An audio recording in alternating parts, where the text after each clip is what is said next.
আমার নবীজি বলতেছে, বলো গো খাদিজা, তোমাকে বিয়ে করতে রাজি, কিন্তু খাদিজা আমার তিনটা কথা মানতে হবে। কথা, তিনটা কথা মানতে হবে। বলে কি? আমার নবী বলছে, খাদিজা তুমি যদি আমাকে বিয়ে করো, তোমার যতগুলি টাকা পয়সা আছে সমস্ত টাকা পয়সাগুলো ফকির মিসকিনের মাঝে বিলি করে দিতে হবে। জোরে বলেন সুবহানাল্লাহ। আর দ্বিতীয় নাম্বার হলো যে আমি তোমাকে যেটা খাওয়াবো সেটা খেয়ে থাকতে হবে। তিন নাম্বার হলো, এই খাদিজা আমি তোমাকে যেটা পড়াবো সেটা পড়ে থাকতে হবে। তো অসুবিধা তো নাই? মা খাদিজা বলছেন, নবী গো আমার কোন রকমের অসুবিধা নাই। আরে যে নবীকে বিয়ে করতে পায় তার ইহকালও পার পরকালও পার। জোরে বলেন। মা খাদিজার সঙ্গে বাবাজি বিয়ে হয়ে গেল। এখন অনেকগুলো বলতে গেলে টাইমের ব্যাপার, যেহেতু বলছে নবুয়তের পরের ঘটনা বলবো, শুনবেন, সেটা আমি শোনাবো।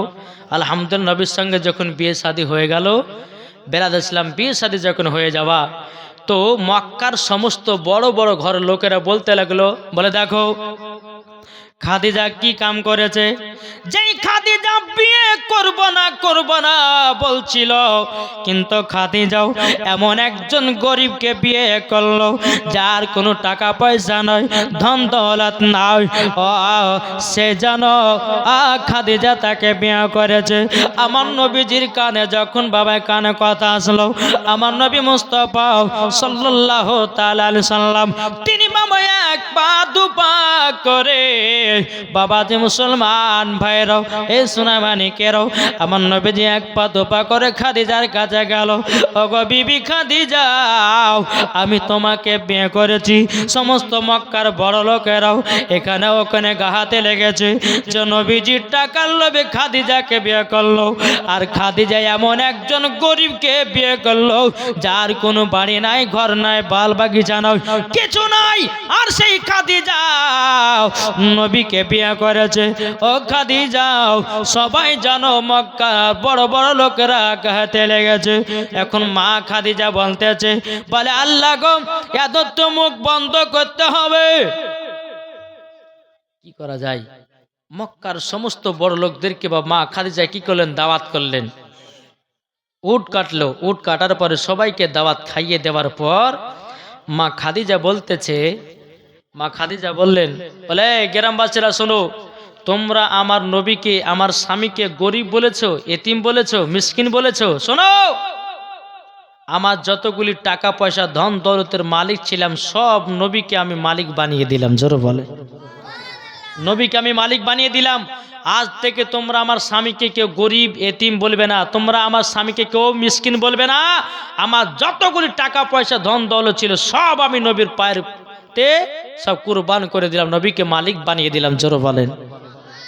এদিকে বড় লোকেরা বলছে, হায় রে হায়, খাদিজা তো জানাও গেছে, এখন খাবার খেয়েছে, ওগুলো তো যায় না, সব মাথা নিচু করে বাবা নিজে নিজের বাড়ি চলে গেল। এদিকে একদিন দুদিন পর আবার গরিব মিসকিনদের মন খারাপ।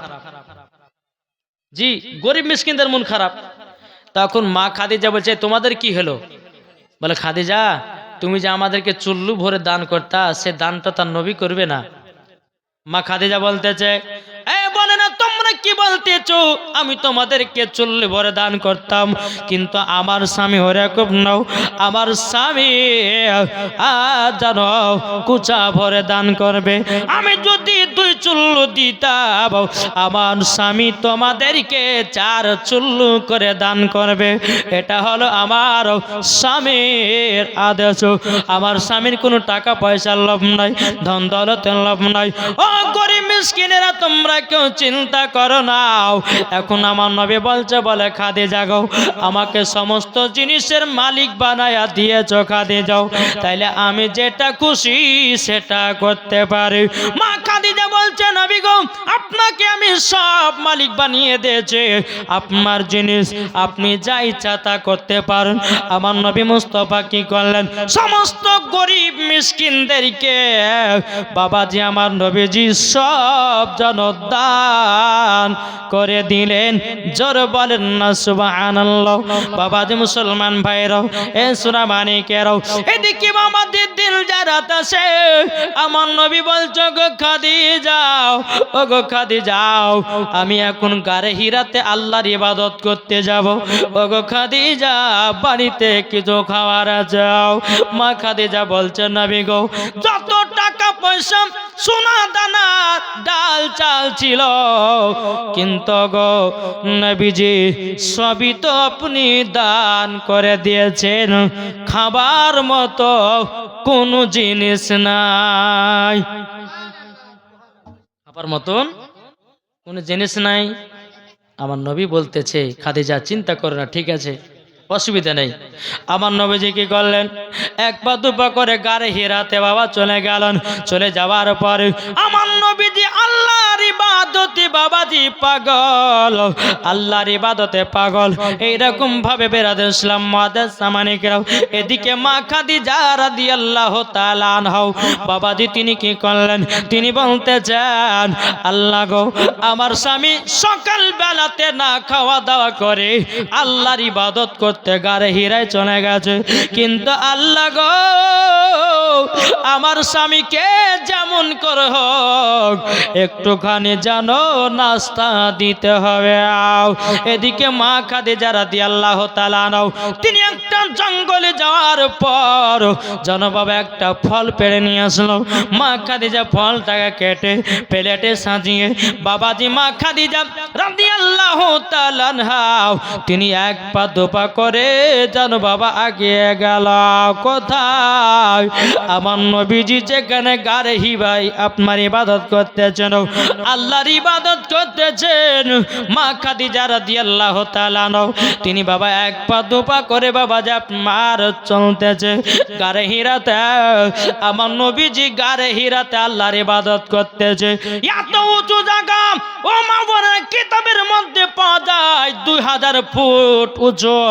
ওই খাদিজাও মা খাদিজা রাদিয়াল্লাহু তাআলা তিনি ওই পাহাড়ে গাড়ে হিরাতে উঠতেছে। এত কষ্ট, এত কষ্ট।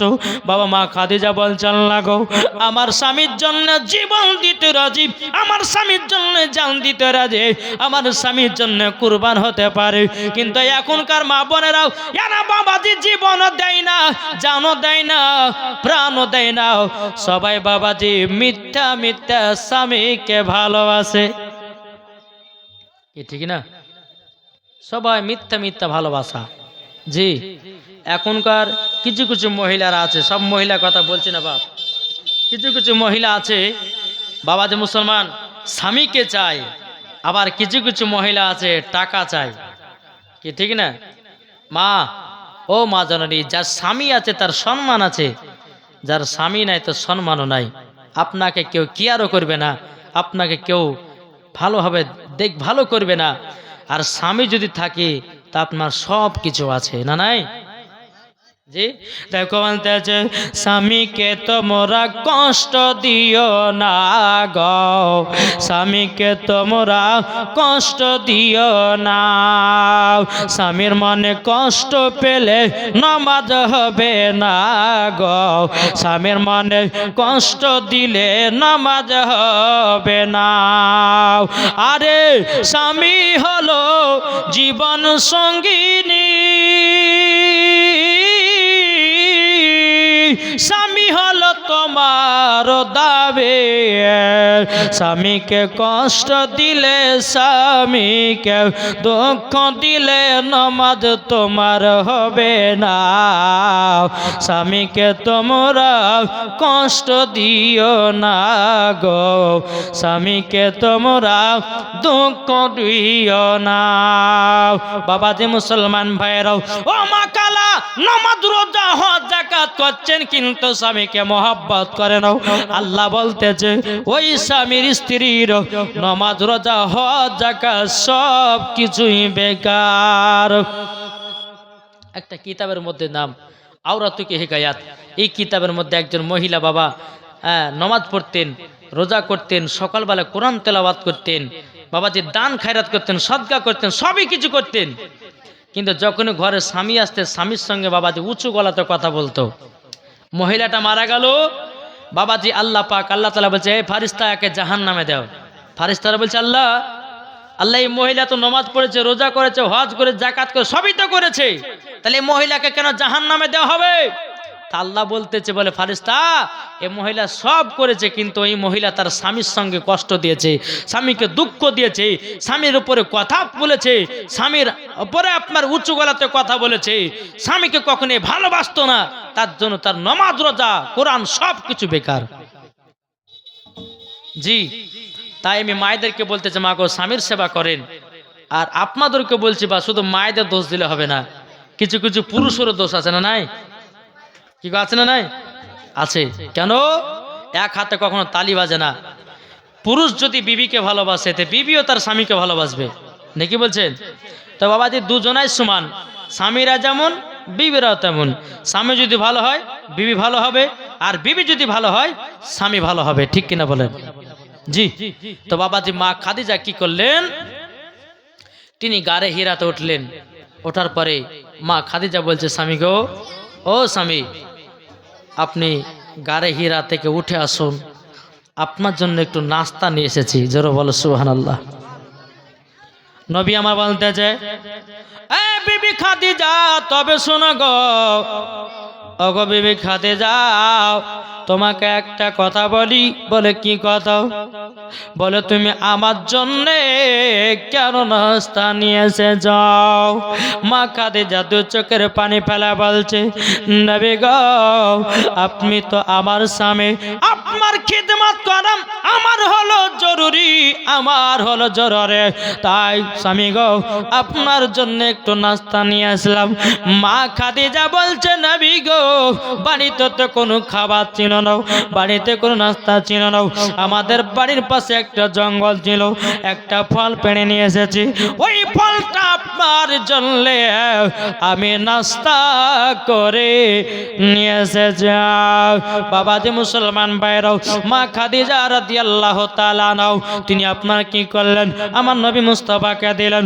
নবীকে দেওয়ার পর বাবাজি মুসলমান ভাইরা সুনামানিকেরাও, নবীকে দেওয়ার পরে বাবাজি মা খাদিজার যেন একটুখানি যেন হাত কেটে গেল।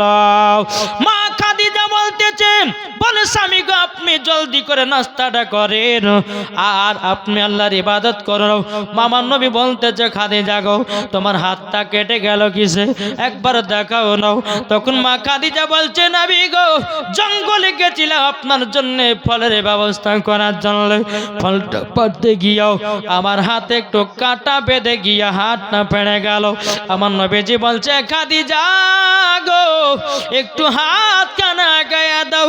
আমার নবী মুস্তাফার থুতু মুবারক নিয়ে বাবা আমার নবীজির আপনার কিনা মা খাদিজার কাটা জায়গাতে আপনার যখন লাগাইয়া দিয়েছে বাবাজি আল্লাহর কি কুদরত, মা খাদিজার ওই কাঁটাটা যেন ভালো হয়ে গেল। জোরে বলেন না সুবহানাল্লাহ। আমার নবীজির থুতু মুবারকের পাওয়ার এত রে বাবা, এত নবীজি থুতু মুবারকের পাওয়ার। আমার আল্লাহ বলছেন নবী গো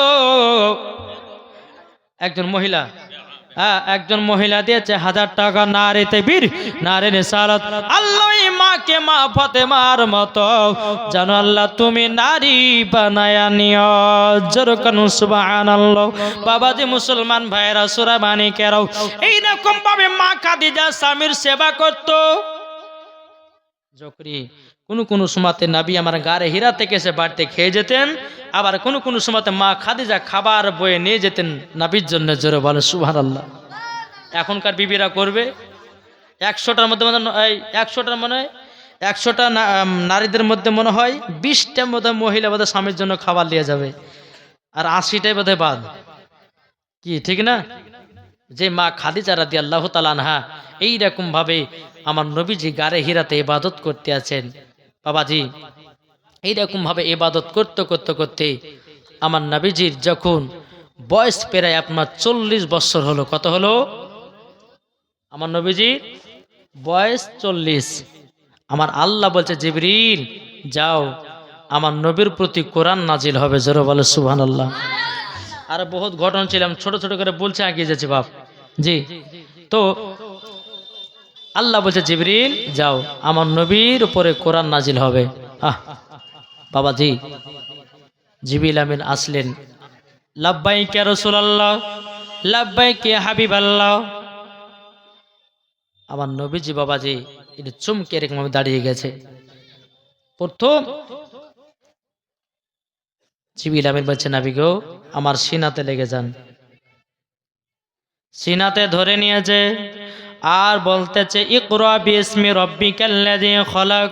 নবী গো পড়ুন। আমার নবী বলতেছে আমি পড়াবার জন্যে আসি নাই, পড়াবার জন্য এসেছি। জোরে বলেন। আমার জিবরিল আমিন বলছে নবীকে পড়ুন ইকরা বিসমি রাব্বিকাল্লাযী খলাক। বাবাজি আমার নবী বলতেছে আমি পড়ার জন্য আসি নাই, পড়াবার জন্য দুনিয়াতে আমি এসেছি। আবার জিবরিল আমিন তিনবার বেলা আমার নবীকে সিনাতে লাগালেন। লাগানোর পর আবার জিবরিল আমিন বলতেছে আ নবী পড়ুন ইকরা বিসমি রাব্বিকাল্লাযী খলাক। বাবাজি আমার নবী মুস্তাফা সমস্ত সূরাটা আপনার কিনা পড়তে লাগলেন। বাবা আমার নবী বলছে গো আমি পড়ার লেগে নয়, আমি এসেছি দুনিয়াতে পড়াবার জন্য। জোরে বলেন সুবহানাল্লাহ। তাই বাবা এটাকে কেন্দ্র করে নিয়ে অনেক মানুষ বলতেছে, বলছে নবী পড়তে জানে না, বলছে না। কিন্তু বাবারে সোনা মানিকেরা আমার আল্লাহর পবিত্র কোরআন বলছে আর রহমান আল্লামাল কোরআন, আপনি রহমান নে হাবিবি কো কোরআন শিখায়া। জোরে বলেন। আর কিছু পাগল লোক বাড়িয়েছে, বলছো নবী পড়তে জানে না, বলছো নবী আলিফ বে চিনতো না, বলছো নবী বা চিনতো না। ওকে জুতার বাড়ি পিটার দরকার আছে না নাই? একটু জোরে বলেন।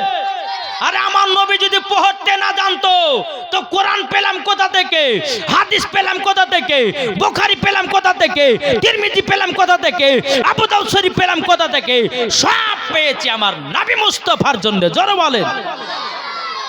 আর ঠিক কিনা বলেন। আর কিছু দল বলছে নবী পড়তে জানে না। জি বলছে কি বলছে না? আমার নবী বলতেছে, আমার আল্লাহ বলছেন আর রহমান আল্লামাল কোরআন, আপনি রহমান নে হাবিব কো কোরআন শিখায়। আমার আল্লাহ বলছে আমার হাবিবকে আমি নিজেই কোরআন শিক্ষা করে দুনিয়াতে প্রেরণ করেছি। এটা জোরে বলেন না গো সুবহানাল্লাহ। জি, যখন জিবরিল আমিন চলে গেলেন প্রথম সূরা নাজিল হলো। আমার নবীজির শরীর মুবারকে হালকা হালকা জ্বর। নবী আমার গাড়ি হীরা থেকে টুকটুক টুকটুক করে বাড়িতে আসলেন। বলে খাদিজা, ও খাদিজা আমাকে একটা মোটা কম্বল দেও। বলে স্বামী গো কি হয়েছে বলেন লো। বলো গো খাদিজা, আমি গাড়ি হীরাতে আল্লাহর ইবাদত করতেছিলাম, কে যেন আমাকে এসে বুকের সঙ্গে জড়ায় ধরলো আর বলতেছে পড়ো ইকরা বিসমি রাব্বিকাল্লাযী খলাক। ও গো খাদিজা একটু ডর লেগেছে, একটু আমাকে শরীরে জ্বর এসেছে, আমাকে ঠান্ডা লাগছে, একটা মোটা কম্বল গায়ে দিয়ে দাও। মা খাদিজা বলছে বলে আল্লাহ গো আমার স্বামী তো আখেরি জামানার নবী, আমার স্বামী হলো সমস্ত নবীদের নেতা। জোরে বলেন। সমস্ত নবীদের নেতাও আমার স্বামীকে কে ভয় দেখাবে, কে ডর দেখাবে? আমার নবীতে তিনি তো একজন বিধবাকে পায়ের পর মাইল হেঁটে হেঁটে দেখতে চায়, একজন গরিবকে কত কষ্ট করে ভালোবাসে বুকে জায়গা দেয় আমার স্বামী। মা খাদিজা বলছে আল্লাহ গো আমার স্বামী তো কারো অন্যায় করে নাও, আমার স্বামী তো কারো দুর্নাম করে নাও, আমার স্বামী তো কাউরে খারাপ করে না, আমার স্বামীকে কে ভয় দেখালো? এখন বাবা মা খাদিজা বলছে স্বামী গো আমার চাচার কাছে চলুন, মক্কাতে একজন বিশাল বড় আলেম আছে, তার নাম বাবা ওয়ারাকা ফিল নাফিল। ওই আলেমের কাছে নবীকে নিয়ে গেলেন, বলছে চাচা গো আমার স্বামী গারে হিরাতে আল্লাহর ইবাদত করছিলেন, কে জানো এসে বুকের সঙ্গে জড়িয়ে বলছে, বলে পড়ো ইকরা বিসমি রব্বিকাল্লাযী খলাক। বাবা যে মুসলমান ভাইরাও, এ সোনা মানিকেরাও, ওয়ারাকা ফিল নাফিল বলছো গো খাদিজা, ভয় করার কিছু কারণ নাই, তোমার স্বামীর প্রতি যেন কোরআন নাজিল হয়েছে। খাদিজা ওটা কেউ ছিল না, ওটা আল্লাহর ফারিস্তা হযরতে জিবরিল আমিন ছিলেন। জোরে বলেন সুবহানাল্লাহ। কে ছিলেন ওটা? জিবরিল আমিন ছিলেন। বেরাদর ইসলাম মুআজ্জাজ সামানী কিরাম, তখন থেকে কোরআন নাজিল হতে লাগলো। বাবা একটু জোরে বলেন সুবহানাল্লাহ। এরকম ভাবে আপনার চলতে চলতে চলতে চলতে বাবা আমার নবী মুস্তাফা সাহেবে লাউলাক সাল্লাল্লাহু তাআলা আলাইহি সাল্লাম, বেরাদর ইসলাম মুআজ্জাজ সামানী কিরাম এই রকম ভাবে আল্লাহর ইবাদত করে। বেরাদার আমার আল্লাহ পাক আল্লাহ তাআলা জিবরিল আমিনকে বলছো, গো আমার জিবরিল তবে শোনো শোনো, আমার নবীকে বলে দাও কলমা পড়ায়া মুসলমান বানাবে। জোরে বলেন না সুবহানাল্লাহ। বেরাদর ইসলাম মুআজ্জাজ সামানী কিরাম জিবরিল আমিন আসলেন, আসার পরে বলছে লাব্বাইক ইয়া রাসূলুল্লাহ, লাব্বাইক ইয়া হাবিবাল্লাহ। ওগো নবীজি গো, ওগো দয়াল নবীজি, আমি হলাম আল্লাহর ফারিস্তা জিবরিল আমিন, আল্লাহর তরফ থেকে আপনাকে আমি খবর পৌঁছাতে এসেছি। কিন্তু নবী গো আল্লাহর হুকুম হয়েছে আপনি সবাইকে কলমা পড়ে মুসলমান বানান, কলমা পড়ে মুসলমান বানান। এদিকে আমার নবী মুস্তাফা সাল্লাল্লাহু তাআলা আলাইহি সাল্লাম তিনি বাবাজি কি করলেন? বাবাজি মুসলমান ভাইরাও এক পা দুপা করে মা খাদিজা রাদিয়াল্লাহু তাআলা আনহার কাছে এসে বলতে চায়, বিবি খাদিজা গো খাদিজা, পড়ো লা ইলাহা ইল্লাল্লাহু মুহাম্মাদুর রাসূলুল্লাহ। জোরে বলুন না সুবহানাল্লাহ। এই বাবাজি মহিলাদের মধ্যে সর্বপ্রথম কলমা পড়েছিলেন গো মা খাদিজা। জোরে বলেন। মহিলাদের মধ্যে কলমা পড়েছিলেন কে? এটা মনে রাখতে হবে। কে পড়েছিলেন? মা খাদিজা। আর ছোটদের মধ্যে বাবাজি কলমা পড়েছিলেন হযরতে আলী রাদিয়াল্লাহু তাআলা আনহু। আর গোলামদের ভিতরে বাবাজি আবুল হারসা, তিনি আপনার কলমা পড়ে মুসলমান হয়েছিলেন। আর খলিফাদের মধ্যে সর্বপ্রথম কলমা পড়েছিলেন হযরত আবু বকর সিদ্দিক রাদিয়াল্লাহু তাআলা আনহু। জোরে বলেন। এই চারজন সর্বপ্রথম কলমা নবীজির কাছে পড়েছিলেন। বাবা যে মুসলমান সোনা মানিকেরা, এইরকম ভাবে আপনার আস্তে আস্তে আমার নবী মুস্তাফা কলমার দাওয়াত দিতেই আছেন।